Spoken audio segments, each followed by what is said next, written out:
நலம் காக்கும் ஸ்டாலின், உங்கள் குடும்பத்தின் நலன் அரசின் பொறுப்பு.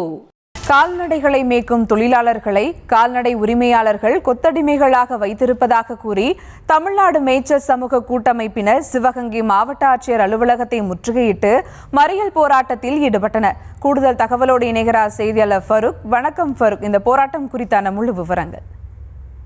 வணக்கம் சுபா.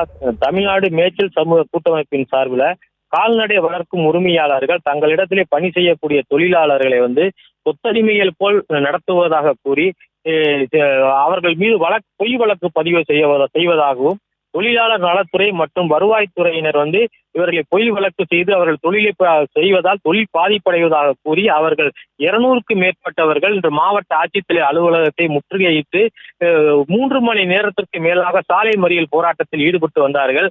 அவர்களுடன் எந்த ஒரு அதிகாரிகளும் பேச்சுவார்த்தை நடத்தாததால் ஒருமையிழந்த போராட்டக்காரர்கள் மாவட்ட ஆட்சித்தலைவர் அலுவலகத்திற்கு அனைவரும் உள்ளே புக முற்பட்ட போது காவல்துறையினருக்கும் கால்நடை வளர்க்கும் உரிமையாளர்களுக்கும் தள்ளுமுள்ளி ஏற்பட்டது. இதனால் அந்த பகுதியில் ஏராளமான போலீசார் குவிக்கப்பட்டனர். தற்போது அந்த உரிமையாளர்களை ஒரு குறிப்பிட்ட ஒரு குழுவை மட்டும் மாவட்ட ஆட்சித்தலைவருடன் பேச்சுவார்த்தை நடத்துவதற்காக அழைத்து சென்றுள்ளார்கள்.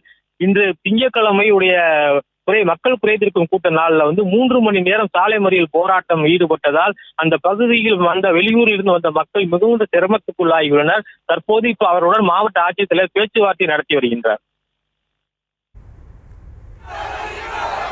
விவரங்களுக்கு நன்றி ஃபருக். நலம் காக்கும் ஸ்டாலின், உங்கள் குடும்பத்தின் நலன் அரசின் பொறுப்பு.